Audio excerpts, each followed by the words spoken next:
Hey, what's going on? You know who it is. You know what it is. All right, man. You know, in the wake of the police doing the right thing, in Georgia, where they fired those two cops for basically brutalizing a black, assailant. Then here you have the Jordan Edwards case. It is so hard to keep track of all these shootings of unarmed black men. It is just, and that's how you know it's a serious problem when you can't even keep up. Where you lose count. When you can't keep up or when you lose count of how many incidents they didn't have with police shooting unarmed black men, that just goes to show you that it's a problem.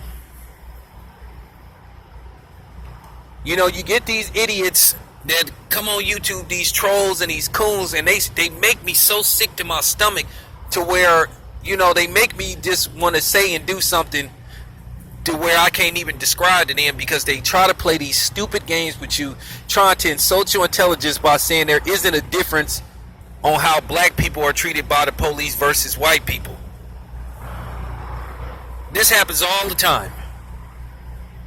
And a lot of times you get a lot of these idiots that's just insensitive to the, to the situation. Oh, police have a tough job.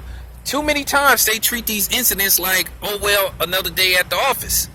You just seen the incident that happened in Grand Rapids, Michigan, where the police drew down on some black kids that were unarmed. And then he's sitting up trying to rationalize with the parents like, oh, I was just doing my job, it's no big deal. Nobody got hurt, so, look at it from my point of view. You the guy with the gun. And I always say this about cops. If you white and you afraid of black people, don't become a cop. Real talk, if you that afraid of being a cop, if you that afraid of black people, don't be a cop. But then again, I know why you white cops that come from the suburbs work in these urban cities. Because it gives you a chance to bully black kids. Because you have a badge and a gun. It gives you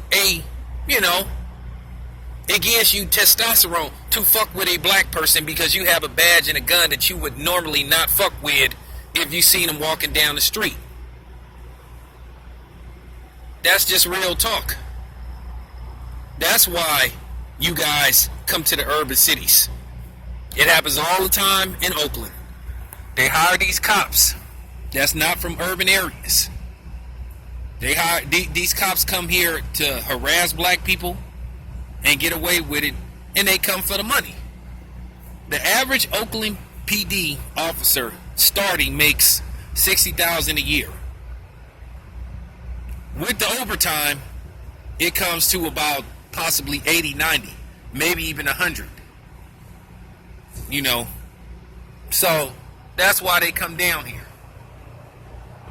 I've been saying for the longest that they need to do more research on these cops' background before they just hand them a badge and a gun or let them go to the police academy. They need to do extensive research. But they don't. These dudes come through, pass a couple of tests. They pass a half-assed psychiatric evaluation, and then they get, then they get put on the streets and they drive a police car. And when I say they need to have an extensive background, I mean they need to check them as far back as kindergarten.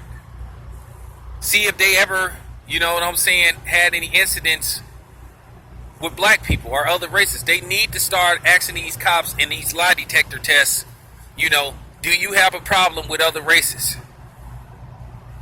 Are you white and you have a problem with black people or Hispanics or Asians? They need to start asking them questions, but they don't ask them questions because technically they really don't want to know. But this is just one of the many incidents that's going to continue to happen. And now that Trump is in office, they really are going to get bold. You seeing what's going on with all these shootings and shit since Trump has been elected president. And like I said, it will continue, but at the same time, keep thinking that black people is going to put up with this shit. You could try to pass all the laws in California to try to, limit black people to obtaining guns. Black people will find ways to get guns, whether it's legally or illegally. Because if you find the right motherfucker, they'll sell you a gun, and they ain't gonna care what color you are. As long as you ain't gonna use it on them, they'll be fine with it. So I'm just putting that out there. You know, unfortunately, what happens with, you know, kids like, you know, Mr. Edwards happens all the time, all around the country. I'm out.